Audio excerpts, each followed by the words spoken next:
Hey everyone, welcome back to How to Fuck Up a Startup. Steve's joined us this week. Hello, hello. How's it going? Yeah, living the dream, mate. Special week because we should be somewhere else. San Francisco, maybe? God. So gutted I missed it. I am very... So the only thing I am sad about is all the pictures of the beautiful weather. Other than that, I'm very happy I'm not in San Francisco right now. I can't agree more, mate. I've always had a love-hate relationship with San Francisco anyway because, and everyone knows this, has been there. Have you been? I haven't actually, no. It's an interesting place. It's one of the only places in the world where the wealth sits right on top of the complete have-nots. I like LA. Oh, yeah. Bit similar to LA, all California, right? So you walk out the front of Salesforce HQ, which is incredibly lavish and awesome building, and right out the front are like hundreds of homeless people. It's a very weird experience. Yeah, I'm not surprised. That boggles my mind. It's crazy. But yeah, so the reason we're talking about San Francisco is because RSA conference is happening right now. What a conference that is. For anyone who doesn't know, that's not in the cybersecurity space, RSA is it must be the biggest cybersecurity conference in the world. It's supposed to be a gathering of everyone in cybersecurity, but in reality, over recent years, it's probably become solely targeted at the vendors that spend money on stands, recruiters who want to recruit vendors that they can then recruit for, and VCs. I feel oppressed just talking about RSA. It's just oppressive in its Have you ever been? No, I haven't, but I know that it kind of dominates the cybersecurity world, right? It's like everybody talks about their last RSA trip. When their next RSA trip is, it's just cringe. Yeah, it is madness. And one of the things that I've never worked in one of those bigger kind of cybersecurity vendors before, but I would absolutely love to ask them about the genuine ROI. We talk about ROI a lot and, how much you spend for how many pounds you get back, but I would genuinely love to understand what those ROI numbers look like for RSA nowadays. Oh, yeah, I mean, it just says it, doesn't it? Even if they have a modicum of ROI out of it, it just says that you have to get a really big enterprise sale from it. Yeah. Which ostracizes everybody anyway. Well, and actually, the way that people used to justify it to me was a necessary evil. Like, you have to be seen there. It's almost like, I don't know, trying to think of an example or an anecdote of where that exists somewhere else. But it's like, if you're not there, then you're no one. And it's really obvious if a vendor's not there. But, that's not ROI. Nah. Not for someone like a company like Bleach. Yeah. Well, and you bring it back to like startup and how to fuck up a startup. That's the whole point, right? As you look at marketing spend, you try and align it with the pounds that you're going to get out at the other end. I can't imagine for 1 second that someone is looking at, I don't know, let's call someone out, Sentinel One, right, who has a massive booth every year. It looks incredible. Don't get me wrong. I'm sure it's amazing to look at and amazing to work on. I can't imagine for a second that massive, huge purple bulbous stand gets them thousands of customers. I can't see it. It's really weird because the way I see it, it's like there's two facets to this. There's the cost of the ticket to go to one of these shows and, I don't know, browse or peruse all of these different vendors. And then there's the other side of the coin where these vendors are paying an absolute fortune for these lovely bulbous Sentinel One. Bulbous is a good word. What's the word you just used? I know. It's my favourite bulbous. The price they pay for that, it boggles my mind. Like, a startup is not going to pay for the ticket to go to RSA because it's like completely one-directional, and a startup vendor is not going to pay for a stand there. One, because people aren't paying to go to see it, and two, because it's so fucking expensive. And then we watched that awesome post last night. So I shared this post with Steve last night, which was a guy from a vendor that will remain nameless talking about the release that they were having at RSA, and it might as well have been in Swahili because it was just the most that's not a word. We just created a word for the bulbous, ununderstandable. So it was the most ununderstandable rant I have ever heard. And if you were playing buzzword bingo in cybersecurity, you would have marked off your entire card. Like Good XDR, MDR, Zero Trust, MSOR, SIM, MDA, MMDA. It was a drug, absolutely ridiculous. If you spent any time in the military and are accustomed to abbreviations like that, like this was really pushing the boundaries. I think cyber's worse than like 3 seconds in, I was like, what the is Holy this crap. guy talking about? And then bringing it back to Bleach, like, we as cybersecurity professionals, I struggled. It was like one of the guys that works for us came back and went, it's like a scene from Silicon Valley, which it absolutely was. And Silicon Valley is a comedic program that takes the mick out of that kind of stuff. So put yourself in a real life situation where they're actually doing those things that they say in Silicon Valley. Trying to make sense of that for someone who's been in cyber for 20 years, like a startup or an SME, just wouldn't even know what the hell they were talking about. If you've got no experience in cybersecurity, no chance. It would make absolutely zero sense, right? And that brings me down to like marketing language as well. So you think about the RSA and people trying to come across as messaging and things. I mean, you've done it for less time than me, right? So if you think about those stands and that stuff, like how does it make you feel when you see like that really technical, really cybersecurity jargon? As a new founder, how does that make you feel? Well, I said it earlier on, oppressive.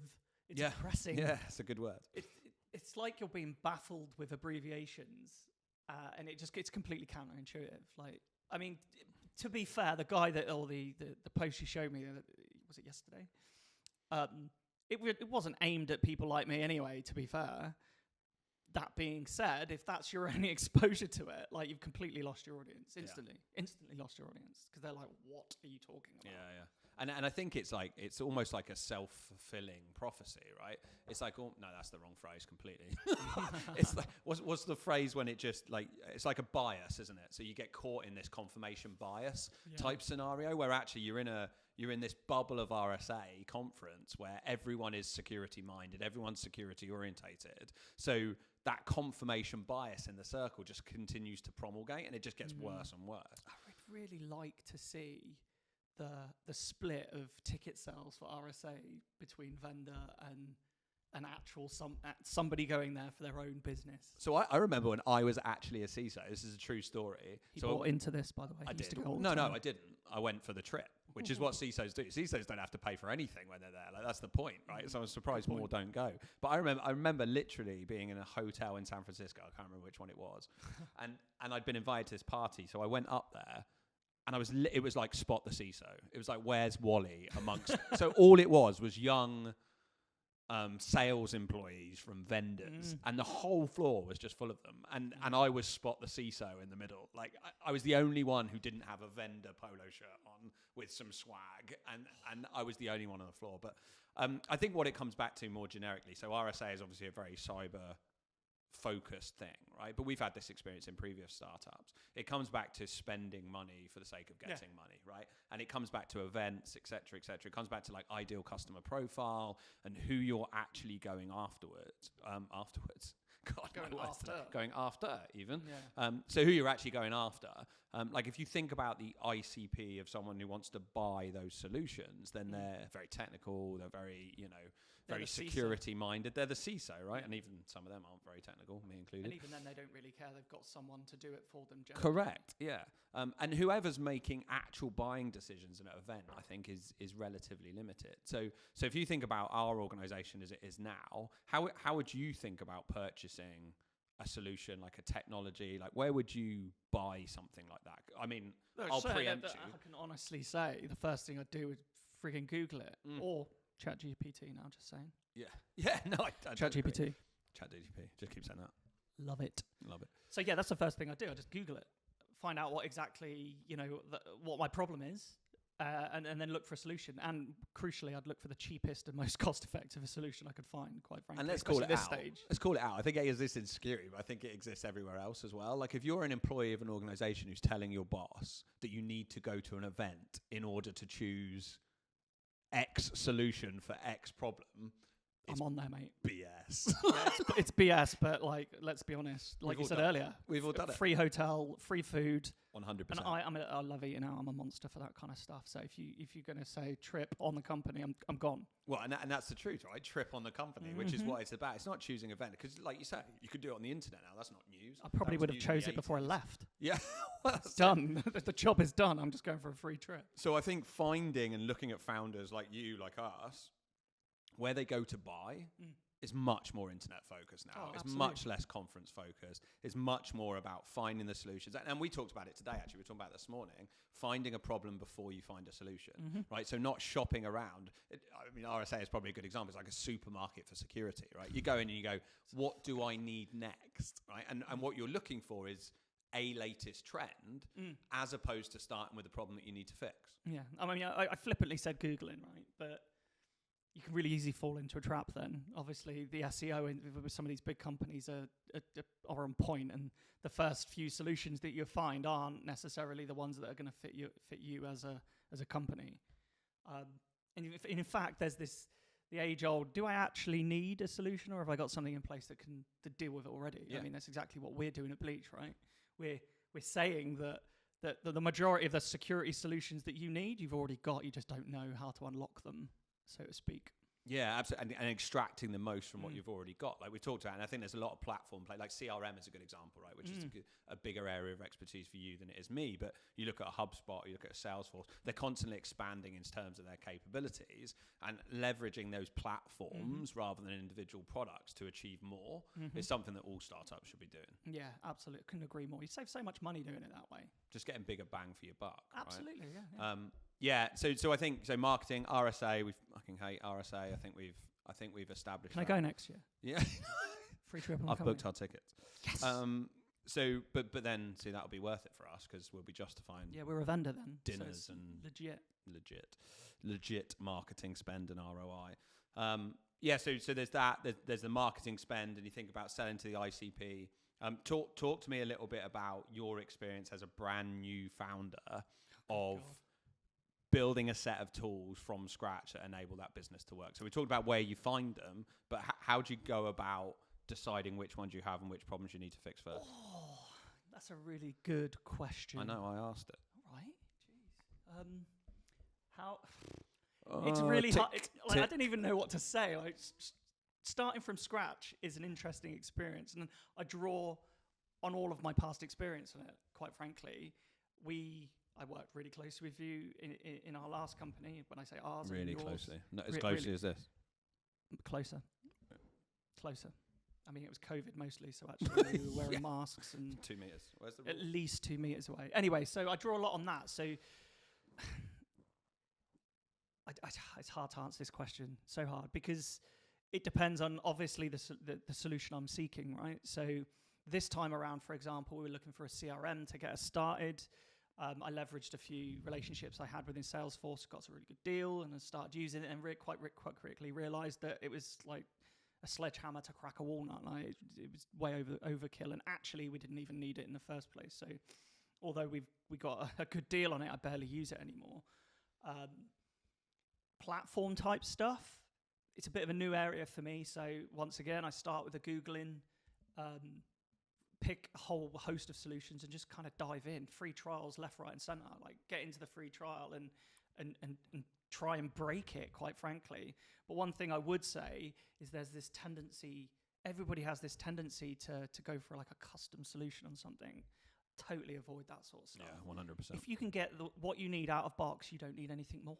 No, I agree with you. More. And the chances are, and the reason that is a thing is because everyone's been there before. Like everyone's got this unique, I'm a special snowflake attitude to things. When in reality, special snowflake, Steve is a particularly funny breed of special snowflake. And in that special breed of special snowflake. Right, I've got myself wrapped up in knots now. Start again. So the point is, everyone thinks they're a special snowflake. They've got a unique use case, right? And that's 99.9% of the time, it's absolutely not true. Like someone's done it before, someone has a solution. And in fact, as we found going through the last 2 journeys, there's probably 20 different solutions to one problem. So being able to find one, to your point, you know, like we always, I think, oh, I've got this problem, which I think we're doing pretty well. We've got this problem. Actually, let's go Google it. Let's go find out what tools exist in it. And then narrowing those down based on your actual requirements is definitely the way to do it, I think. Absolutely. And within that, once again, even like I said earlier, like establish that the tools you're already using can't do what you've already got or what you need. Agreed.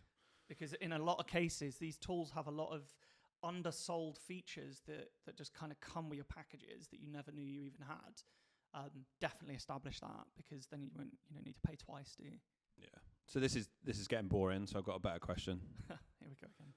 Align that to your military experience. Like give me an example of in the military where you had to pick something or had to take a unique approach to something and then fucking realised that everyone had done it before you. Tick. I hate it when he does that. Tick. I mean, one thing the military teaches you is to be, it sounds a bit cringe, but comfortable being uncomfortable. You're always thrown into situations where you have to think on your feet and you don't necessarily use a solution that is prescribed, but that's why they prescribe so many solutions. A plan never survives first contact. Yes. They're all coming out. They're all coming out.